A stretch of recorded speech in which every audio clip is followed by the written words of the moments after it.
அருமை ஜெயா தொலைக்காட்சி நேயர்கள் அனைவருக்கும் அன்பு வணக்கம். சிரிப்போம் சிந்திப்போம் நிகழ்ச்சியிலே உங்களை எல்லாம் சந்திப்பதிலே மிக்க மகிழ்ச்சி. எல்லாருக்கும் சொர்க்கத்துக்கு போகணும்னு தான் ஆசை அதிகமாக இருக்குது. தீங்கு செய்கிறாங்கல்ல அடுத்தவங்களுக்கு, அவங்களுக்கு கூட சொர்க்கத்துக்கு போகிறது தான் ஆசை. அவர்கிட்ட போய் ஏயா இப்படி கெட்டதெல்லாம் செய்கிறியே, உனக்கு நரகம் தானே கிடைக்கும் அப்படின்னா அவன் செய்ய மாட்டான். ஆனாலும் எப்படியாவது சொர்க்கத்துக்கு போகணும், அதுக்கு என்ன வழி இருக்கோ அதை செய்யணும் அப்படிங்கிறது தான் அல்டிமேட்டு எய்மாக இருக்குது, கோலாக இருக்குது. லட்சியமே சொர்க்கத்தை அடையணும். நல்லது செய்தால் சொர்க்கம் கிடைக்கும், தீயது செய்தால் நரகம் கிடைக்கும்லாம் அது போகிறப்ப பார்த்துக்கலாம்னு தான் அந்த ஃபைனல் டச்சுக்கு போயிடுவாங்க.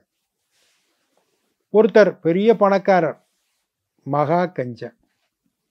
ஏயா பெரிய பணக்காரனாக இருக்க, ஏன் இப்படி கஞ்சனாக இருக்கேன்னு அவர்கிட்ட கேட்டா, யோ நான் கஞ்சனாக இருக்கிறதுனால தான் பணக்காரனாக இருக்கேன். எல்லாருக்கும் அள்ளி அள்ளி கொடுத்தா நானும் ஏழையாக போயிடுவோம்ல, பணக்காரனாக இருக்க முடியுமா? அதனால தான் கஞ்சனாக இருக்கேன். எல்லோரும் என்னை பாராட்டுறீங்க, எல்லோரும் என்னை பார்க்குறீங்கல்ல அப்படின்னு அது எதிர்வாதம் பேசுவார் அவர். ஆனாலும் அவருக்கு ஒரு மனசில் ஒரு ஓரத்தில் ஒரு ஆசை, நம்மளும் சொர்க்கத்துக்கு போகணும் அப்படின்னு. பணம் இருந்தால் சொர்க்கத்துக்கு இத்தனை கோடி ரூபா டிக்கெட்னா டக்குன்னு ஆன்லைன்லேயே புக் பண்ணி அந்த டிக்கெட்டை வாங்கி வைக்கக்கூடிய ஆட்கள் நம்ம இதில் நிறைய பேர் இருக்காங்க. ஓ 1000 கோடியா சொர்க்கத்துக்கு, இந்தாங்க ஆன்லைனில் payment, one time payment, OTP வருதான்னு பாருங்கள், வந்தோடனே சொர்க்கம் என்ட்ரி டிக்கெட் வாங்கிட்டு பேசாமல் உட்காந்துருக்கலாம். அது வழி இல்லை.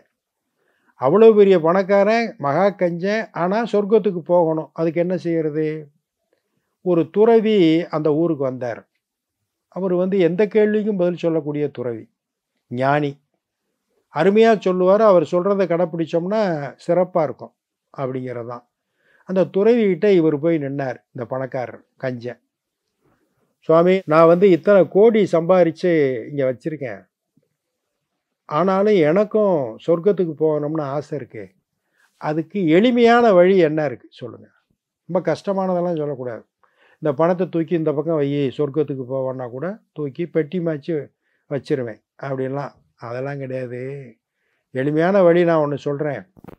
ஒரு அரிசி போட்டாலும் தர்மந்தான், ஒரு கைப்பிடி போட்டாலும் தர்மந்தான், மூட்டை கணக்கில் கொடுத்தாலும் தர்மந்தான். அது உன்னுடைய திறமையை பொறுத்து இருக்கு. நீ என்ன பண்ண, தர்மம் செய், உனக்கு சொர்க்கம் நிச்சயம் அப்படின்னு அவருக்கு உபதேசம் பண்ணி அனுப்பிச்சிட்டார். வீட்டுக்கு வந்தார் பணக்காரர். தர்மம் செய்கிறதுனா இருக்கிறத பூரா வாரி வழங்கினா நாளைக்கு நம்ம ஏழையாக போயிட்டோம்னா என்ன செய்கிறது? அரிசி பார்த்தார், ஒரு நாளைக்கு ஒரு மூட்டை கொடுக்கலாமா? அதெல்லாம் எதுக்கு? தர்மம்னா ஒரு அரிசி கொடுத்தாலும் தர்மம் தானே. அதனால் என்ன பண்ணார், இங்கு தர்மம் செய்யப்படும்னு வெளியே போர்டு வச்சுட்டு மாளிகையில் பெரிய கூட்டம் வரும், ஒரு ஆளை கூப்பிட்டு ஒரு கைப்பிடி அரிசி அள்ளி போய் உலையில் போட்டு சாப்பிடு அப்படின்னு ஒரு ஆள்கிட்ட கொடுத்துட்டு கடையை மூடிடுவார். அவ்வளோதான், கதவை மூடிடுவார். ஒரு ஆளுக்கு ஒரு நாளைக்கு ஒரு கைப்பிடி அரிசி, இதுதான் தர்மம். இப்படியே கொடுத்துக்கிட்டு இருந்தார். எல்லாரும் சிரித்தாங்க. ஒரு 6 மாதம் 1 வருஷம் ஆச்சு, டெய்லி கொடுத்துக்கிட்டு இருக்கார். 1 வருஷம் ஆன பிறகு திருப்பி அதே துறவி அந்த ஊருக்கு வந்தார். திருப்பி வந்தார். எல்லாரும் திருப்பி பார்க்க போனாங்க. இவரும் போனார். கன்ஃபார்ம் பண்ணிக்கிறோம். எதையுமே சில நேரங்களில் ஒரு வேலையை செஞ்சால் திருப்பி கன்ஃபார்ம் பண்ணிக்கிறோமா அப்படின்னு ஒரு மனசு எண்ணம் கேட்கும். கம்ப்யூட்டரே அப்படி தான் கேட்கும், கன்ஃபார்மா இல்லையா அப்படின்னு கேட்கும். இவர் போனார் அந்த துறவிக்கிட்ட. அவருக்கு ஞாபகம் வந்துருச்சு, கஞ்சன் வந்திருக்கான் அப்படின்னு. ஐயா சுவாமி, நான் இப்போ ஒரு நாளைக்கு ஒரு கைப்பிடி அரிசி தானம் தர்மம் பண்ணிக்கிட்டு இருக்கேன், எனக்கு சொர்க்கம் கிடைக்குமா? எனக்கு கன்ஃபார்ம் பண்ணி சொல்லுங்கள் அப்படின்னு ஒரு கேள்வியை கேட்டான். அதுக்கு அவர் பதில் சொல்லலை. அவர் ஒரு மரத்தடியில் உட்காந்துருந்தார், பெரிய மரத்தடியில் உட்காந்துருந்தார். மக்கள் எல்லாம் உட்காந்து இவன் இப்படி கேட்டான்ல, டெய்லி ஒரு கைப்பிடி அரிசி தான் போடுறேன், எனக்கு சொர்க்கம் கிடைக்குமா அந்த தர்மத்துக்கு அப்படின்னு கேட்டோன்னே இந்த விரல் நகை இருக்குல்ல, அந்த நகத்தை வச்சு பின்னாடி இருந்த மரத்தோட வேரை அப்படியே கீறிக்கிட்டு இருந்தார். விரல் நகத்தை வச்சு கீறிக்கிட்டு இருந்தார். என்ன சாமி, நான் ஒரு கேள்வி கேட்டால் நீங்கள் எனக்கு பதில் சொல்லாமல் அங்கே அந்த வேரை போய் கீறிக்கிட்டு இருக்கீங்க நகத்தை வச்சு? இல்லைப்பா மகனே, நான் நகத்தை வச்சு வேரை கீறலை, இந்த மரத்தை நான் வெட்டிக்கிட்டு இருக்கேன் அப்படின்னு.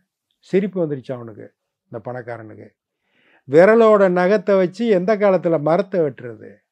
அதுக்கு பெரிய பெரிய கோடாரி, அருவா, ரம்பம் இதெல்லாம் கொண்டு வந்தால் தானே வெட்ட முடியும். விரல் நகம் கொண்டு பெருமரம் வெட்ட முடியுமா அப்படின்னு அவன் கேட்டான். அது மாதிரி தாண்டா ஒரு கைப்பிடி அரிசியை போட்டு அந்த அவ்வளோ பெரிய சொர்க்கத்துக்கு போக முடியுமா சொல்லிட்டு கிளம்பிட்டார். அடுத்த ஒரு நிகழ்வில் சந்திப்போம். இந்த நாள் இனிய நாளாக அமைய நல்வாழ்த்துக்கள். வணக்கம்.